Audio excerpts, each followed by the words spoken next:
2 Coríntios, capítulo 3. Capítulo 3, versículo de número 18. Eu meditei esses dias nessa palavra e vejo o quanto é importante a gente viver uma transformação. Diz assim o texto, 2 Coríntios 3, 18.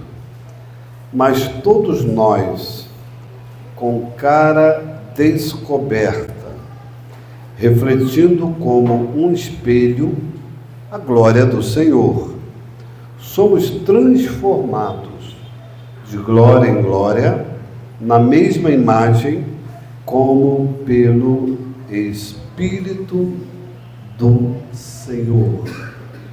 Me chamou a atenção ao ler esse texto, que ele fala de uma cara descoberta.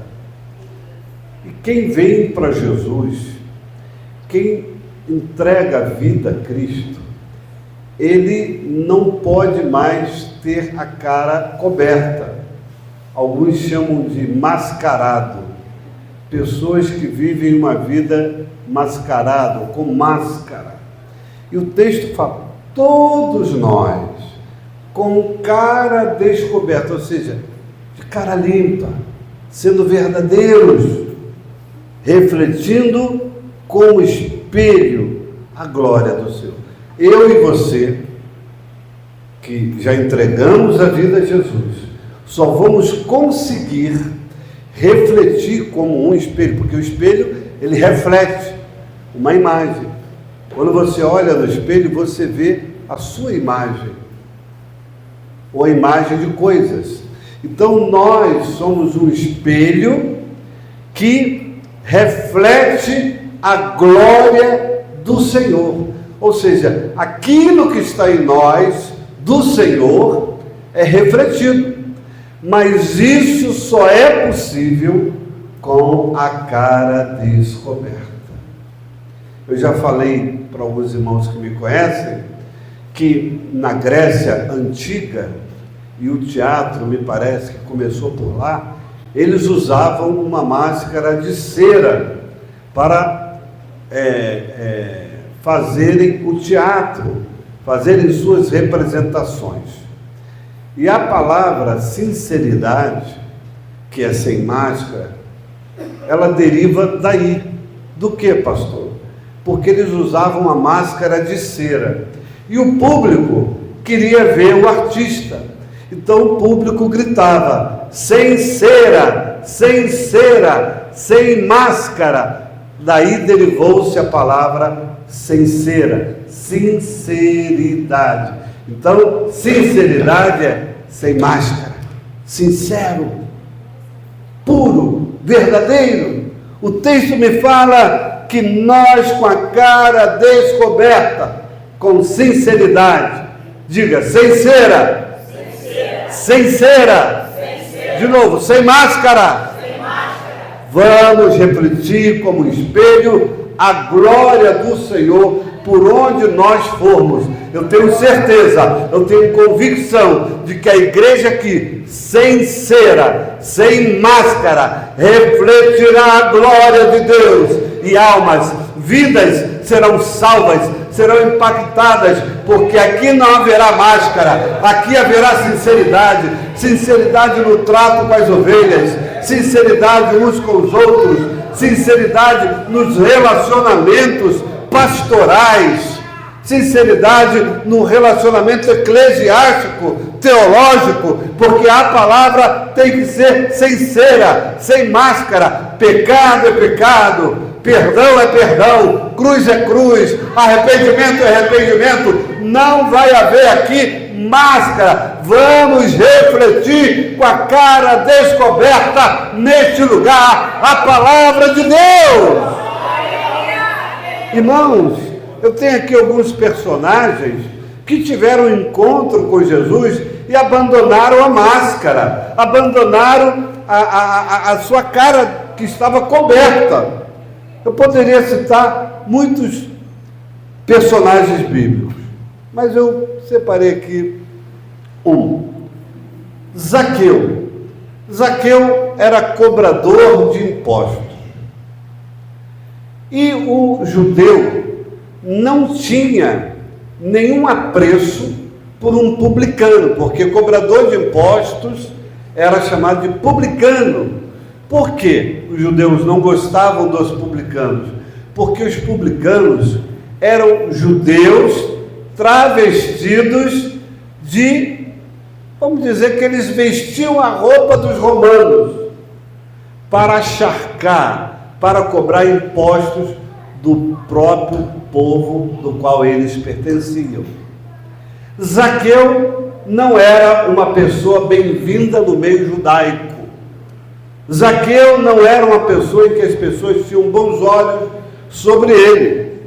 Se você olhar o texto de Lucas 19, nós encontramos algumas situações interessantes que eu quero que você acompanhe comigo. Lucas, vê se você consegue achar Lucas 19, do versículo 1 ao versículo 10. Olha que coisa interessante.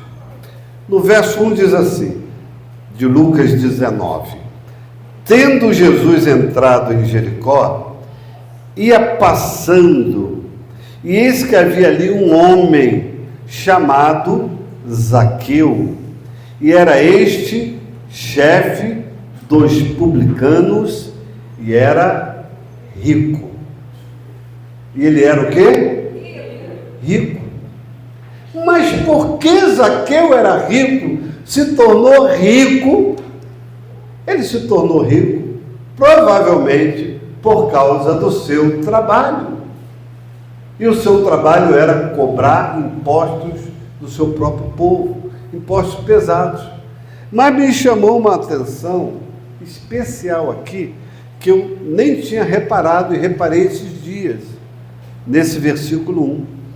Zaqueu era chefe dos publicanos. Ele não era um publicano só, ele chefiava o grupo de cobradores de impostos. Então, ele era o cara que mandava na coisa toda, no sistema de cobrança. Ele servia Roma, ele servia César, ele servia ao mundo, de certa forma, vamos dizer. Ele servia aquela corrupção da época, porque não eram impostos normais. Porque a gente sabe que o imposto, ele serve para quê? Aqui no país, o imposto eu pago para que as estradas sejam melhores, para que haja serviço médico.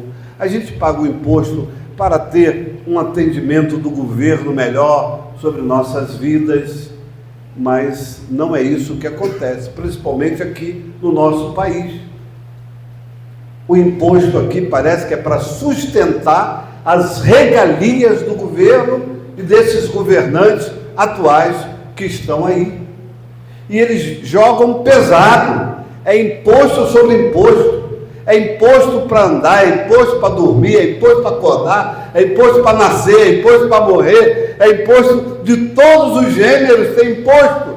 Você sustenta o Estado praticamente não dá nada de volta para você. Roma impunha um imposto pesado sobre a nação judaica, sobre os judeus. E Zaqueu era o chefe da coisa, ele comandava os publicanos, por isso ele era rico.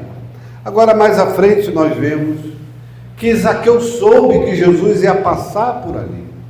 Isso é interessante. Vamos conjecturar. O que leva Zaqueu a querer ver Jesus? O que leva Zaqueu a ter um desejo, de alguma forma, de ver Jesus? E Zaqueu, ao ver Jesus, Zaqueu tem um encontro forte.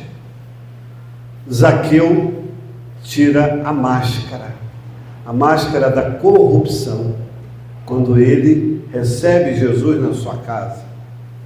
Mas, conjecturando, o que leva Zaqueu a ter aquele encontro, querer ver Jesus de todas as maneiras, e ele era de estatura baixa, não podia porque a multidão não deixava, então ele sobe numa árvore, segundo o texto, numa figueira brava, e a figueira brava é uma árvore com muitas folhagens, e ele sobe ali, é como se ele se escondesse no meio daquelas folhas, mas quando Jesus passa, Jesus percebe a sua presença, e ele diz: Zaqueu, Zaqueu, desce depressa, porque hoje me convém pousar na tua casa, ou seja, ir à tua casa, e nós vamos ter uma conversa, nós vamos ter uma conversa olho no olho, nós vamos falar algo para você que você precisa. E ali naquele encontro, Zaqueu abre o coração. Mas antes disso, eu quero conjecturar o que leva Zaqueu a ter o encontro com Deus, com Jesus, que representava ali o Pai.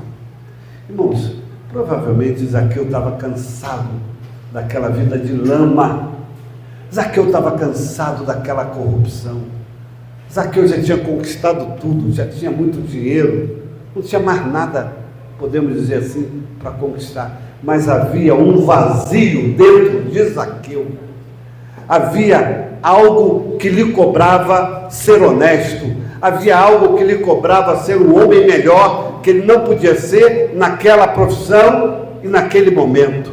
Mas quando alguém tem um encontro com Jesus, larga tudo e aceita o convite para mudar de vida. E o texto vai me dizer que, vendo isso, murmuravam dizendo, quando Jesus entra na casa dele para ser hóspede de um homem pecador. Como é que Zaqueu era conhecido pelos judeus? Um homem pecador. Diga, homem pecador. Essa era a imagem que o povo tinha de Zaqueu. Um homem pecador. Não é um homem puro, não é um homem justo, ele é um homem pecador. Essa era a visão que tinham deles. Um bêbado, essa é a visão que as pessoas têm dele. Uma mulher prostituta, um adúltero, alguém que está na vida pecaminosa, a sociedade o vê como um pecador. Mas Jesus olhava diferente. Jesus olhava, ele é um pecador, mas eu vou lhe dar uma oportunidade. Zaqueu, você está disposto a ter a sua cara descoberta para você refletir como espelho a glória do Pai aos homens? Zaqueu aceita. Então, ao aceitar, Jesus diz assim no verso 9, Lucas 19: hoje veio salvação a essa casa, pois também esse é filho de Abraão, porque o Filho do Homem veio buscar e salvar o que se havia perdido. Irmãos, missão principal de Jesus: ir aos perdidos. A Bíblia diz lá em Mateus capítulo 1: e lhe porás o nome, qual o nome? Jesus, e ele será salvador do seu povo. Essa era a missão de Jesus, ser o salvador. E por que a igreja fica mudando essa mensagem? E por que a igreja fica enrolando e passando pano no problema das pessoas, enquanto que o maior problema das pessoas é elas errarem o alvo, é a vida pecaminosa? A autoajuda tem que ser do céu, não da terra. Ela pode ter o seu momento, mas para a alma do homem, a autoajuda vem do Espírito Santo, que muda, que transforma, que traz paz ao coração. E Zaqueu aceita esse desafio: Senhor, se eu tenho defraudado alguém, eu vou restituir. Diz assim o texto no verso 8, levantando Zaqueu, disse ao Senhor: eis que eu dou aos pobres metade dos meus bens, e se em alguma coisa tenho defraudado. Ele sabia que tinha defraudado, ele sabia que tinha feito coisa muito violenta, errada contra as pessoas. Eu vou restituir 4 vezes mais.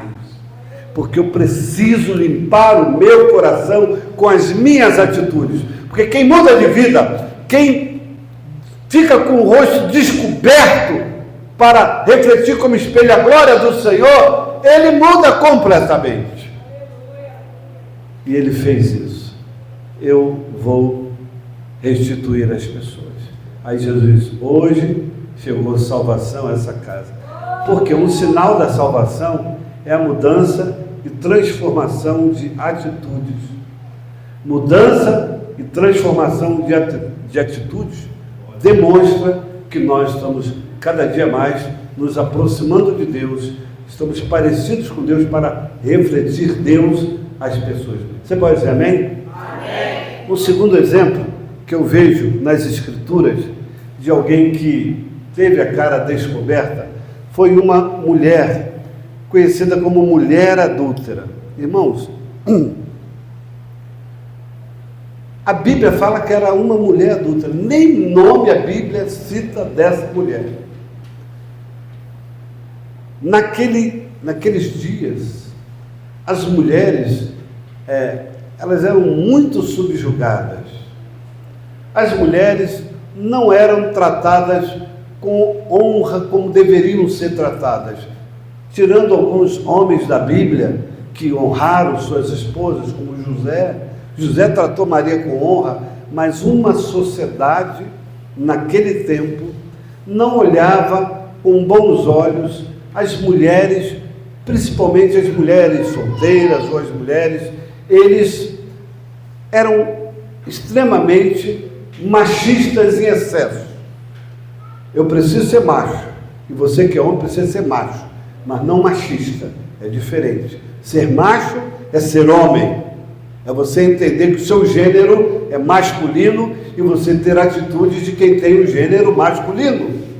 Machista é alguém que extrapola, que exagera.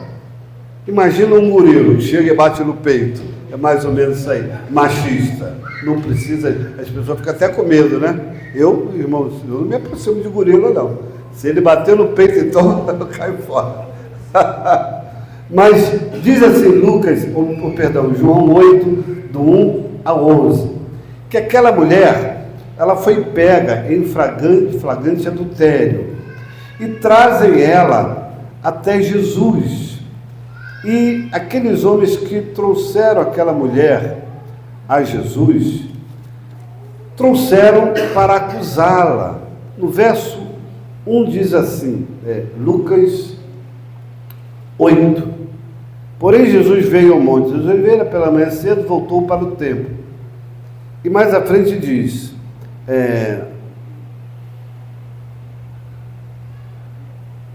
verso 6 em diante, vamos lá. Isso diziam eles, tentando para que tivessem do que acusar. Porque eles disseram: olha, a lei de Moisés manda que apedrejemos quem foi pego no ato de adultério. Olha só, eles pegaram uma mulher em ato de adultério, aqui não conta detalhes, trouxeram até Jesus para ver o que ele ia falar, se ele ia ser contra a lei, tentando. Mas Jesus, inclinando-se, escrevia com o dedo na terra. E como insistissem, perguntaram-lhe, endireitou-lhe e disse-lhes: aquele que dentre vós está sem pecado, seja o primeiro que atire a pedra contra ela. A Bíblia me diz que eles começaram a sair um a um, começando pelos mais velhos, os mais maduros. E diz o texto que ficou só Jesus e a mulher. Endireitando-se Jesus e não vendo mais ninguém do que a mulher, disse Jesus: mulher, onde estão aqueles que te acusaram? Ninguém te condenou?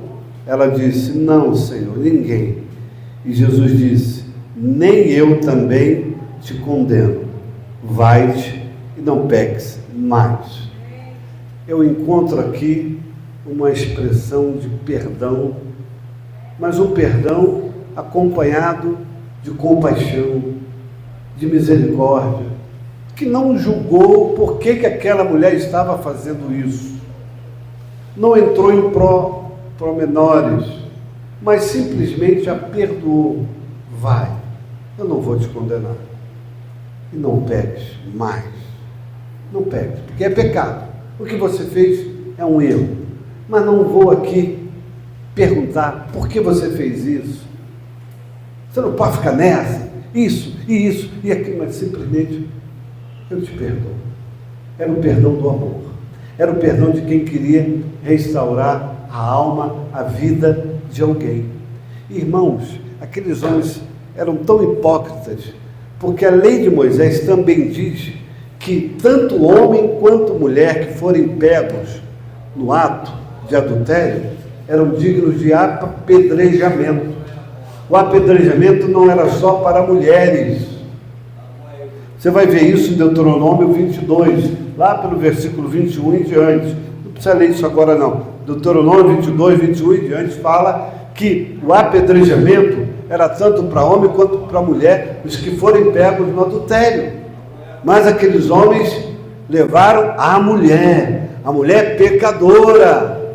E meus irmãos, aquela mulher sai dali aliviada, perdoada, e provavelmente ela, com o rosto descoberto, passou a ser uma seguidora de Jesus. Para terminar aqui a minha pequena mensagem hoje, eu quero terminar com a experiência que eu vejo na conversão de Paulo. Paulo, o apóstolo em que nós conhecemos as cartas apostólicas, cartas pastorais, cartas que discipulam, que dá curso para a liderança, né? Em determinado momento, Paulo fala: olha, Tito, eu te deixei em Creta para que pusesse em boa ordem e estabelecesse presbíteros, vai fazendo discípulo aí, eu discipulei você para você formar outras lideranças. Paulo estava preocupado que a igreja se desenvolvesse. Ele escreve a carta de Coríntios como uma carta orientadora a uma igreja problemática, e ele vai escrevendo coisas importantes nas Escrituras, que nós vamos vendo, são coisas eclesiásticas, teológicas para a vida da igreja. Mas antes, Paulo era cruel, Paulo era perseguidor, Paulo perseguia os santos, Paulo perseguia a igreja. Irmãos, Paulo perseguiu o cristão, consentiu na morte de um grande homem de Deus. Alguém lembra quem foi que morreu apedrejado e Paulo consentiu na morte dessa pessoa? Estevão. Estevão foi apedrejado com, de certa forma, o consentimento de Paulo. Paulo era um homem que a igreja tinha medo dele. Mas é interessante, parece que um caso perdido, não é mesmo? Porém, Deus não desiste. Casos perdidos, casos cabulosos, são esses que Deus vai lá e muda a história das pessoas. Não importa a vida que a pessoa está levando, o que importa é que quando a chance vem dela mudar de vida, dela passar a agir em sinceridade com o mundo, ela tem que se agarrar e aceitar. Como Paulo, que viu um resplendor de luz quando ele ia a Damasco perseguindo os crentes, os cristãos, e ali ele cai ao chão praticamente que cego, e Deus restaura a sua visão depois através de um homem chamado Ananias, e ele começa o ministério dele, e Paulo começa a pregar. Mas Paulo também prova a perseguição, porque Paulo passou de perseguidor a ser perseguido, porque agora era um cristão, e Roma o perseguia, o Sinédrio perseguia, os romanos perseguiam, e Paulo, em determinado momento que foi preso, foi chicoteado, passou por momentos de fome, naufrágio, enfim, mas ele não abandonou a fé. Paulo, como diz as Escrituras, teve o seu rosto descoberto, tirou a máscara, viveu em sinceridade o Evangelho e refletiu a glória do Senhor, como diz o texto, agora voltando para terminar, em 2 Coríntios 3,18, transformados de glória em glória na mesma imagem. Qual imagem? A imagem de Deus. Mas antes de eu refletir a imagem de Deus, eu tenho que ser transformado, novo homem, nova criatura, novos relacionamentos, novas atitudes, vida de caráter, vida de integridade. A propósito, deixa eu deixar aqui um recado para os crentes, principalmente para os obreiros. Não podemos ter só carisma. Tem muita gente que tem carisma e vai para o inferno. Tem muita gente que tem carisma e está dando mau testemunho. Tem o dom, tem até uma palavra convincente, mas a falta de caráter, a falta de integridade faz com que a balança dele pese contra ele. Carisma e caráter precisa andar juntos. São duas coisas que não podem ser desassociadas das nossas vidas, e que possamos refletir a imagem, a glória de Deus.